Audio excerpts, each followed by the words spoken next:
नमस्कार, मी स्वरूपा सौदागर. माझ्या खाद्य संस्कृती हे युट्यूब चॅनलमध्ये तुमचं सगळ्यांचं स्वागत आहे. मंडळी, आता मार्गशीर्ष महिना चालू असा आणि त्यामुळे नॉनव्हेजला हो महिनाभर सुट्टी असा. जे नॉनव्हेज लव्हर्स असतात ना, त्यांच्यासाठी या महिनाभर जेवण जेवचा म्हणजे थोडंसं घशाखाली घास उतरणार नाही. पण असे काही पदार्थ असतात जे खाल्ले तर नॉनव्हेजची बिलकुल आठवण आपल्याला येणार नाही.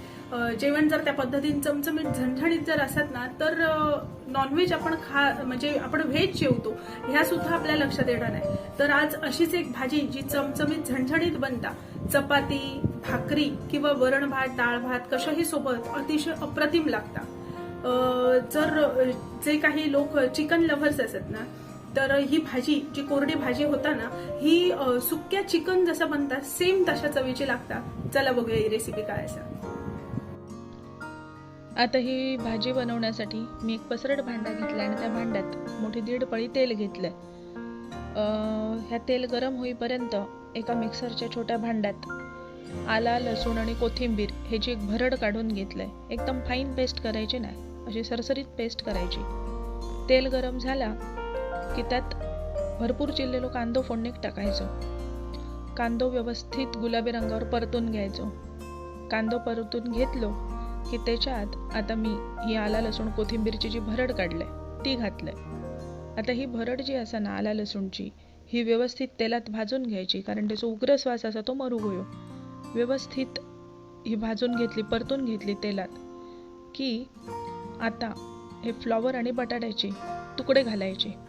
हे फ्लॉवरचे छोटे छोटे तुकडे मी करून ठेवलेले, स्वच्छ पाण्यात धुवून आणि बटाट्याचे चौकोनी फोडी करून एका चाळणीवर ते म्हणजे स्वच्छ धुवून 2-3 पाण्यातनं निथळून ठेवलेले. तर ते फोडी ह्याच्यात घालायचे आणि ते व्यवस्थित परतून घ्यायचे, व्यवस्थित परतायचे. आता गॅस फुल करायचो आणि व्यवस्थित हे परतून घ्यायचे. आता ते परतताना आला लसूणचं जे भरड तुम्ही घातला त्याच्यात, ही सगळ्या बाजून ते फ्लॉवर बटाटे कोट होईत अशा पद्धतीने व्यवस्थित परतून घ्यायची. 2-3 मिनिटं फ्लॉवर आणि बटाटो घालून परतून व्यवस्थित घेतल्याच्या नंतर त्याच्यावर एक ताटली ठेवायची आणि त्यात झाकून ठेवायचा.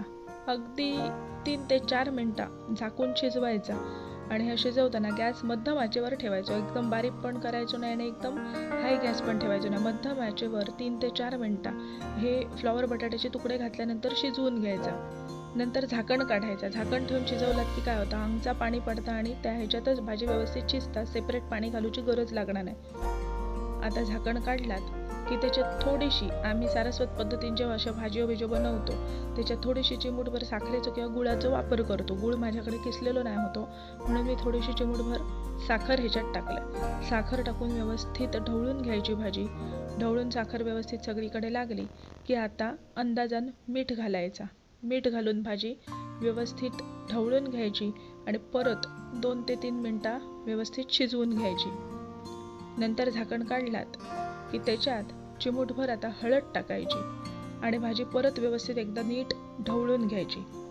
आता ह्या भाजीत मी जे मसाले वापरले, हे मसाले लाल तिखट, गरम मसालो, पावभाजी मसालो आणि कांदा लसूण मसालो, हे असे जे भाजी असत ना, हे का तुम्ही कांदा लसूण मसालो हमखास वापरा. अतिशय अप्रतिम चव येता. कांदा लसूण मसाला तुम्ही तुमच्या आवडीन कमी जास्त करा. मी मोठो 1 चमचो गच्च भरून कांदा लसूण मसाला वापरलोय. तुम्ही तुमका जर तिखट कमी आवडत असेल तर थोडंसं कमी वापरलात तरी चालता. आता मगाशी म्हणजे सुरुवातीक जेव्हा तुम्ही फ्लॉवर बटाट्याच्या फोडी टाकलात तेव्हा आणि आताच्या भाजीत तुमच्या लक्षात आलं असताना मीठ टाकल्यानंतर त्या भाजीक अंगचा पाणी सुटता. जसं मी सांगितले तसं सेपरेट पाणी घालूची गरज पडणार नाही. वेगळा पाणी घातलात ना की भाजीची चव बदलता. त्यामुळे अंगच्या पाण्यावर आणि ज्या मुळात तुम्ही तेल घातल्यात ह्याच्यावर भाजी शिजवलात ना की खयचीही भाजी ही अतिशय स्वादिष्ट लागतात. आता हे जे मसाले मी सांगितले ते मसाले त्याच्यात मी घातले. मसाले घालून झाल्यानंतर भाजी व्यवस्थित ढवळून घ्यायची आणि परत झाकण ठेवून 2 ते 3 मिनिटं शिजवून वाफ काढून घ्यायची ते का. आता हे मसाले घालून जेव्हा तुम्ही भाजी ढवळतात ना, तेव्हा तुमच्या लक्षात आलं असतं सुरुवातीक जे आपण फ्लॉवर बटाटे टाकले तेव्हा भांडा गच्च भरून ती भाजी होती. मीठ आणि साखर टाकल्यानंतर जे अंगचं पाणी सुटतं आणि त्या पाण्यात आणि तेलात जेव्हा तुम्ही भाजी शिजवतात तेव्हा ते आळता आणि प्रमाण थोडंसं कमी होता. आता हे मसाले टाकून व्यवस्थित सगळीकडे फिरवून भाजी झाकण ठेवून 2 मिनिटं शिजवून घेतलात की त्याच्यानंतर ह्याच्यात एकदम बारीक चिरलेलो टोमॅटो टाकायचो. आता टॉमॅटो हे भाजीच्या असं म्हणजे अर्धी भाजी शिजल्यानंतर टाकण्याचं कारण सांगतोय. सगळे भाजी म्हणजे खयची भाजी करताना जर सुरुवातीकच टॉमॅटो टाकशात ना तर भाजी व्यवस्थित शिजणार नाही, किंवा जे अगदी 2 मिनटात शिजतले तिकडे 10-15 मिनटं तुमका भाजी शिजवची लागता. त्यामुळे टॉमॅटो हे भाजी अर्धी शिजल्यानंतर, ह्या भाजीत तरी भाजी अर्धी शिजल्यानंतर टॉमॅटो टाकायचो. टॉमॅटो हे पटकन शिजता.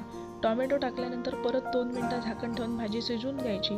झाकण काढल्यानंतर तुमका सेपरेट असा बाजूक तेल दिसताला आणि टॉमॅटो पण मऊ झालेलो दिसतलो. बघा तुम्ही या भाजीमध्ये कलर बघू शकतात कशा पद्धतीने भाजी दिसतासा. आता कोकणात राहतो म्हणजे सगळ्या भाजींक तर खोबरा ह्या आयलाच, त्यामुळे भरपूर नारळाचो चव घालायचो, खोबरा घालायचा. ज्यांका खोबरा म्हणजे जास्त आवडणार नाही त्यांच्यानी कमी खोबरा घातलं तरी चालतं, पण ह्यानी कसा एकजीव होता ती भाजी.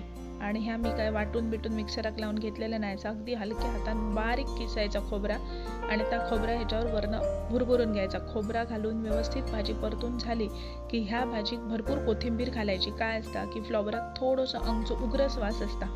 मुळात आला लसूण पेस्टमुळे तो वास मेलेलो असा, पण भाजी झाल्यानंतर वरनं जेव्हा कोथिंबीर घालतात ना, गॅस बंद करायचो आणि कोथिंबीर घालायची.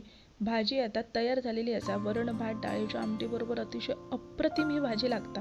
आणि महत्त्वाचं म्हणजे की जसं आपण चिकन खातो ना सुक्या, अगदी तशी एका चव येता. हे फ्लॉवरचे तुकडे हे सेम चिकन सारखे लागतात. अशी भाजी करून खा आणि मला नक्की कमेंटमध्ये सांगा कशी झाली.